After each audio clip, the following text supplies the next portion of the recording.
sommes de retour avec Tilou Jean-Paul. Nous sommes également.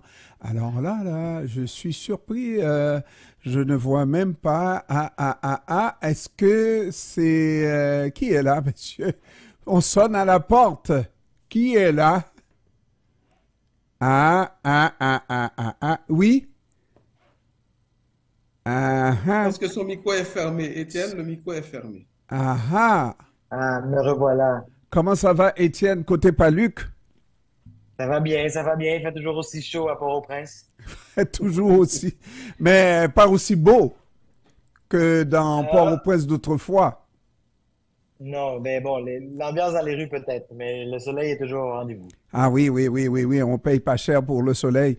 Alors, messieurs, cette fois-ci, on aborde le sujet de la corruption en Haïti avec ce scandale pour le Conseil présidentiel de la transition avec trois conseillers, Smith Augustin, comment s'appelle l'autre conseiller, en tout cas, Louis Gérald Gilles et puis Monsieur Emmanuel Vertiller, qui aurait été voir, mais je pense, parce que moi j'ai eu une entrevue avec l'avocat. Oui, finalement, Étienne, je l'ai eu cette entrevue avec Bon, l'avocat de Monsieur le président du conseil du conseil d'administration de la BNC, c'est ça? c'est... La Banque nationale de crédit qui s'est fait réclamer 100 millions de gourdes. Et il y a de fortes chances que la chose a été avancée, a été abordée avec le président du conseil d'administration qui, pour conserver son poste de président du conseil d'administration de la BNC, devrait verser à ses trois comparses 100 millions de gourdes. Ça, c'est un hold-up, messieurs. Et Oh, le président du conseil qui a pris son courage à deux mains, qui a dénoncé la situation. Nous ne sommes pas bon, en il y train a eu de aussi faire. une enquête qui a été commandée à l'ULCC. Ouais. Le conseil, un des conseillers présidentiels visés a nié les allégations, affirmant que euh, c'est c'est c'est contre lui, c'est des attaques contre son intégrité. Et on a appris aussi que ce serait probablement une conversation qu'ils auraient eue. Donc c'est comme ça que la demande aurait été faite, c'est lors d'une rencontre. Et donc pour l'instant, c'est tout ce qu'on sait. On attend de voir s'il va y avoir d'autres, quels vont être les résultats des enquêtes qui ont été commandées, de l'enquête qui a été commandée. Mais pour l'instant, en tout cas, c'est des allégations qui laissent très mauvais goût, qui laissent un goût amer en bouche. Maintenant, messieurs, nous sommes face à un fait. Comment qualifier ce fait-là? Est-ce que c'est vrai? Est-ce que ce n'est pas vrai? L'enquête le dira. S'il y a des accusations et qui sont trouvés coupables, ils vivront avec. Mais dans l'intervalle, c'est ma question. On ne peut pas prétendre qu'ils sont coupables de quoi que ce soit. Ils sont seulement. Il y a tout simplement une dénonciation à cet effet. Mais est-ce qu'on peut seulement, d'abord, la question est extrêmement difficile, c'est sur la foi de cette dénonciation, tout simplement dire qu'il faut renvoyer ces gens-là du conseil présidentiel, ou est-ce que d'un autre côté, la dénonciation est tellement sérieuse, en apparence sérieuse, messieurs, est-ce qu'on peut maintenir ces trois gens-là, ces trois personnalités-là à leur poste? Écoutez, il y a plusieurs choses qu'on peut voir là-dedans. Déjà, il y a le parti de Claude Joseph aidé, dont les représentants au niveau national ont déjà écrit une lettre pour demander le retrait de leur candidat, c'est-à-dire M. Smith-Augustin, qui se trouvait à Paris pour l'inauguration des Jeux Olympiques. On voit sur les réseaux sociaux une photo où il a été reçu par le président Emmanuel Macron en compagnie de sa femme. Donc, il y a ça. Maintenant, l'autre chose, si jamais ils étaient effectivement... Pour combien de perdièmes? Oui, oui, c'est intéressant. Maintenant, s'ils étaient trouvés coupables, il y a fort à parier que ces gens vont faire valoir leur immunité, étant donné qu'ils exercent une fonction de président et que même s'ils ne sont pas dans une situation constitutionnelle, ils n'ont pas été élus selon les prévisions de la Constitution, mais ils vont dire que quand on exerce la fonction de président, seul le Parlement pourrait vous mettre en accusation. C'est pas n'importe quel tribunal. Mais c'est une réalité. Et patati et patata. Donc, il y a fort à parier qu'ils vont mobiliser des avocats. Ils vont jouer sur ce flou juridique. Mais ce n'est pas un flou juridique, professeur. Ce n'est pas un flou juridique justement parce que c'est la réalité.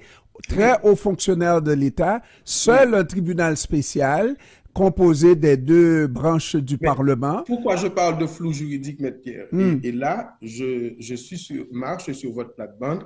Je sais que je suis vraiment 1000 fois moins compétent que vous, mais quand on est président, si on fait quelque chose dans l'exercice de ses fonctions, on ne peut pas être jugé, mais qu'en est-il lorsqu'on fait quelque chose pas dans le cadre de ses fonctions? On ne les a pas choisis comme conseiller présidentiel pour aller demander des pots de vin. Maintenant, ils peuvent dire qu'ils demandaient des pots de vin parce que si, parce que ça. Bon, moi, je referme cette parenthèse. Je voulais dire un dernier mot là-dessus. Je ne suis pas un avocat, Dieu merci. Je laisse ça aux soins de Maître Pierre et de ses collègues. Vous nous éclairez là-dessus. Ce que je vais dire, Maître Pierre, c'est que moi, j'ajoute une foi ferme aux allégations. Ce sont des allégations. CPAM, ce n'est pas un tribunal. On ne peut pas prononcer leur condamnation ici. Au regard de la loi, ils jouissent de ce qu'on appelle la présomption d'innocence. N'est-ce pas, monsieur le directeur? Oui, oui. Mais quand il s'agit, dans le contexte haïtien, pas d'un quidam du président du conseil d'administration d'une banque, dont l'avocat, un homme de droit, dans des déclarations publiques, qui rapporte que lors de 2 réunions ou d'une réunion qui a bien eu lieu, cette somme a été réclamée et qui donne en plus des précisions en disant qu'il y avait la présence d'autres personnes, dont un diplomate. À partir de ce moment, même si nous ne sommes pas juges, eh bien, j'aurais aimé entendre la position des personnes qui sont ciblées et je n'ai rien entendu. Mais aussi, je termine là-dessus, mes amis, le conseil présidentiel, moi j'ai dénoncé ces gens qui étaient au sein de ce conseil, tout en sachant cela, n'a pris aucune position et s'est même permis, autorisé à envoyer ce monsieur de Smith-Augustin représenter le pays au sein d'une délégation. Ce sont tous, en tout cas en grande majorité, pas tous, des corrompus. Oui, Thilou. Alors, moi je dirais d'abord que pour essayer d'établir la chronologie, je ne sais pas est-ce que ce scandale est sorti avant que ce conseiller aille représenter Haïti, en tout cas aille accompagner la délégation aux Jeux Olympiques. Positif, monsieur, positif. Oui, ok. Et puis, le scandale est sorti avant, mais probablement que... Non, mais Thilou, probablement que la démarche était déjà enclenchée, qu'il était déjà désigné pour aller représenter, etc. Bon, c'est dans ce sens-là que je posais la question. Mais la question que M. Pierre a posée, à savoir est-ce qu'ils doivent rester, est-ce qu'ils ne doivent pas rester, je pense que vous deux, vous avez bien exposé les différents aspects techniques ou légaux qui peuvent être abordés. Je pense, moi, que la question revient surtout au Conseil présidentiel. Il y va de sa survie et de sa crédibilité. Heureusement, si je peux utiliser ce mot, qu'il ne s'agit que de 3 des membres, donc la majorité n'est toujours pas concernée.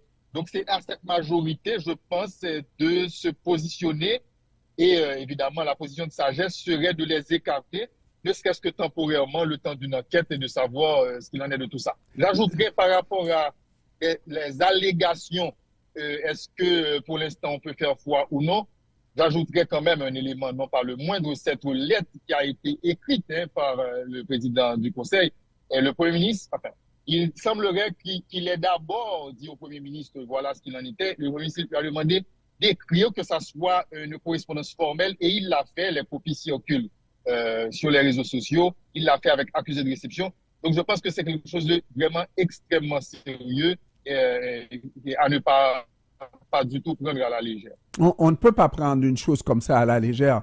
Mais maintenant, messieurs, oui, on a déjà vu dans une institution aussi importante que le Conseil présidentiel, mais ça c'est l'institution la plus importante, je dirais, avec la primature, les 2 plus importantes. Mais dans, par exemple, lorsqu'il s'agit d'un parti politique et avec un conseil de députés, n'est-ce pas, un député qui est accusé, oui, on peut demander au député de se retirer en attendant que la cause soit entendue. Mais dans une situation comme ça, c'est une cause qui n'a aucune chance d'être entendue avant 2, 3, 4 ans, messieurs. Oui, probablement, mais juste avant que mes collègues ne reprennent, juste une information, le professeur Chantal disait qu'il n'avait pas entendu qu'il n'a entendu aucun des concernés, mais il y a le bureau de communication du président conseiller Vertillaire qui a sorti une note, non, évidemment, mais ça c'est Vertillaire. Ce qu'il qualifie d'allégation. Il parle du conseil comme tel, conseil de la présidence comme tel, qui aurait pu sortir un communiqué pour prendre une position, quelque chose dans le genre. C'est ce que moi j'avais compris. Cela dit, messieurs, ma question... Si on regarde ça, vas-y. Ma question reste et demeure. Comment on agit dans des circonstances? D'ailleurs, je ne pense pas que le conseil, en tant que conseil, puisse à ce pouvoir de démettre quelqu'un, un membre quelconque. En ce moment, il n'y a pas vraiment de constitution qui veille, donc les pouvoirs sont un peu attribués ad hoc. Il n'y a pas vraiment de règles, sinon que l'esprit de la constitution originale, mais les règles sont souvent contournées, disons ça comme ça, donc ça pourrait se voir. Par contre, moi, ce que je veux souligner, c'est avec un pas de recul, il y a aussi le fait que ça sort au grand jour, c'est-à-dire que c'est des secrets de polichinelle. Tout le monde sait qu'il y a des négociations qui se font dans des situations de pouvoir politique, de coalition politique. On en a parlé déjà précédemment dans les dernières semaines, et ça a été, que ça soit dévoilé, que quelqu'un, si c'est vrai en tout cas, que quelqu'un ait le courage de sortir et de faire justement une correspondance, de rendre ça officiel, d'essayer justement de montrer les rouages de ce fonctionnement-là. Juste en soi, ça, comme le fait que ça devienne une information publique, en parler, que les journalistes n'aient pas peur d'en parler non plus parce que c'est sorti publiquement, c'est pas quelque chose qui a été juste raconté. Donc là, on sent qu'il y a quand même une prise de conscience qui peut aussi s'établir, en tout cas, ça donne cette impression-là. Et je crois que c'est là qu'on va, s'il vous plaît, monsieur, s'il vous plaît. Et je crois que c'est là où on va distinguer les vrais hommes de gens ordinaires, n'est-ce pas? S'ils sont des hommes d'État, ils peuvent par eux-mêmes, ils devraient par eux-mêmes démissionner en attendant que la démarche soit officialisée et qu'ils puissent faire preuve de leur innocence dans ce qui est dit. C'est à eux à remettre leur démission, mais je ne sais pas pour les autres, je connais un des trois qui ne démissionnera pas, mais pas d'un iota. D'autant que partout, il est dit que ce gouvernement, en tout cas comme les autres précédents, c'est des gens qui partagent des postes, qui partagent un gâteau. Et c'est ça. C'est de ça dont il est question dans le grand public. Et vous avez un scandale comme ça qui sort, qui démontre que effectivement il s'agisse de partage de gâteaux. Je pense que les gens qui sont concernés devraient être suffisamment conscients pour dire qu'ils remettent leur démission en attendant d'avoir la capacité de faire preuve de leur innocence. Tilou, oui. Maître Pierre. Ah oui, oui. Tilou. Excuse-moi, mais Maître Pierre, oui, je suis totalement d'accord avec ton analyse. Ils devraient eux-mêmes se démettre s'ils étaient des hommes d'État. Et que ça me fait sourire parce que ça me rappelle la discussion de samedi passé sur l'implication, ou en tout cas les accusations contre le Premier ministre Gary Coney. Mais moi, je le disais cette semaine, je pense on peut faire de ce scandale-là un tournant historique dans la lutte contre la corruption, que ça soit vrai ou faux, mais dans la façon dont on va gérer ce scandale-là, par le gouvernement, par le conseil présidentiel, par ceux qui sont concernés dans le système judiciaire, en tout cas, dans la façon dont ça sera géré, on peut faire ceci un tournant historique dans la lutte contre la corruption. J'espère que ce sera le cas. Oui, Oui, Maître Pierre, il y a l'écrivain britannique George Orwell qui a parlé quelque part de common decency. Donc, c'est décence ordinaire. Et cette décence-là concerne les populations, la société civile dans un pays qui ne tolèrent pas un certain nombre de choses. C'est ce que nous n'avons pas en Haïti. Maître Pierre, il s'agit quand même de gens qui ont été élevés à un niveau de dignité dans un pays qui est à genoux. Autrement dit, qui ont une chance extraordinaire pour entrer dans l'histoire et faire une démonstration de ce dont on est capable de mieux et qui nous donne cela. Et après que tout ça se soit produit, on ne pense pas nécessairement que le CPT puisse destituer ces gens. Moi, ce que je crois, les autres membres du Conseil auraient pu prendre une position de principe en appelant, par exemple, aux protagonistes, c'est-à-dire aux partis qui les ont désignés, de réfléchir à la bonne décision. Ils auraient pu trouver une formule, même sibylline, pour poser le problème. Rien n'a été fait. Et même si, M. Augustin, son choix a été fait préalablement pour se rendre en France, à partir du moment où la question a été dévoilée, s'il avait un peu de décence, il aurait dû lui-même renoncer à partir en voyage en France, car ces gens, c'est Karl Marx qui disait que la honte est un sentiment révolutionnaire. Alors nous, les Haïtiens, nous n'avons plus honte, nous ne sommes pas des révolutionnaires et cette situation rayonne, entache tout le pays et démontre effectivement que nous sommes incapables de nous diriger, même si à cette émission, j'ai toujours été celui qui dénonçait les implications étrangères, mais là encore, à la défense des Haïtiens, les gens qui ont été désignés pour faire partie de ce conseil, c'était des sous-individus, des sous-personnes. Ce n'étaient pas les personnes de qualité. Pour la grande professeur, pour la plupart, ces gens qui sont pour la plupart. Pour la plupart. Non, vous faites bien, Maître Pierre, vous faites bien. Je parlais de ces gens qui se sont démontrés indignes, pas de tous les gens. Ils ont démontré qu'ils sont des sous-personnes. Voilà. Alors, messieurs, c'est extrêmement dur. Et je voulais juste, mais Étienne, sinon, là, tu n'avais pas besoin de venir si tu ne parles pas. Ben justement, j'aimerais ajouter quelque chose. C'est Oui, que en fait, tu sais, ce voyage-là, même aux Olympiques, personnellement, je trouve que les médias haïtiens auraient pu en faire un scandale. Je comprends pas comment un conseiller présidentiel a besoin de se rendre aux Olympiques. Voilà. Alors que le pays actuellement est la capitale même est dans une crise incroyable, jamais vécue depuis des décennies. Et bon, s'il semblait il voyait que c'était un avantage d'aller là-bas pour des raisons X de diplomatie et autres, mais Mais quant à moi, je sais pas, ça me fait poser beaucoup de questions. Toutes ces perdièmes, toutes ces dépenses, toute cette sécurité qui est engagée pour aller porter un des membres du conseil présidentiel qui, normalement, devrait être dans l'urgence. On en a souvent parlé ici quand j'étais là. Euh, L'urgence du moment, il est où? Il faut qu'il y ait un plan qui se fasse pour qu'on règle la question de sécurité. Et là, ça me laisse l'impression que les gens sont un peu dans leur merde, quoi. Messieurs, nous allons vers la pause commerciale et puis nous allons continuer avec le sujet. Je ne veux pas minimiser ce qui est arrivé. Mais vous savez que nous n'avons pas inventé le genre, hein, la corruption.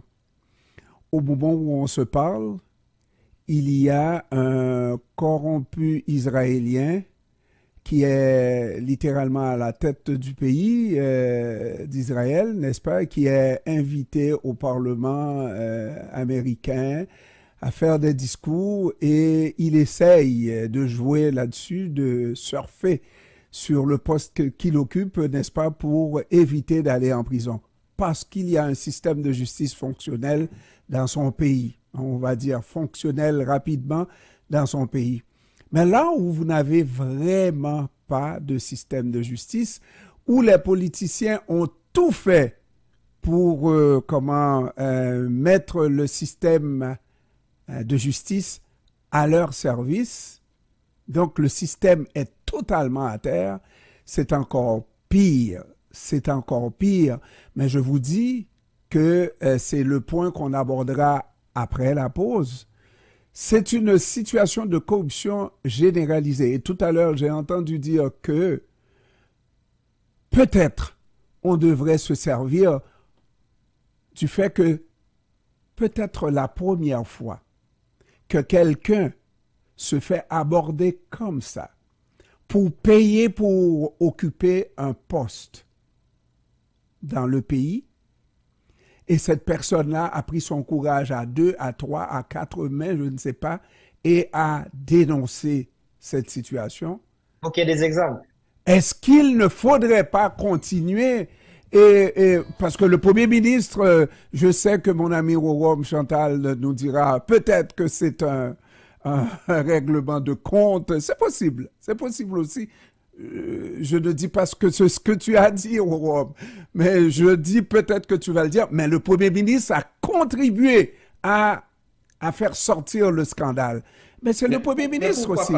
Pourquoi pas? Oui, mais peut-être que le Premier ministre devrait le faire, essayer d'éviter d'utiliser ce moment pour le faire pour tout le monde. On va faire la pause et après, on va regarder cette situation de scandale de gens qui occupent des postes et qui doivent à tous les mois payer leur poste, messieurs.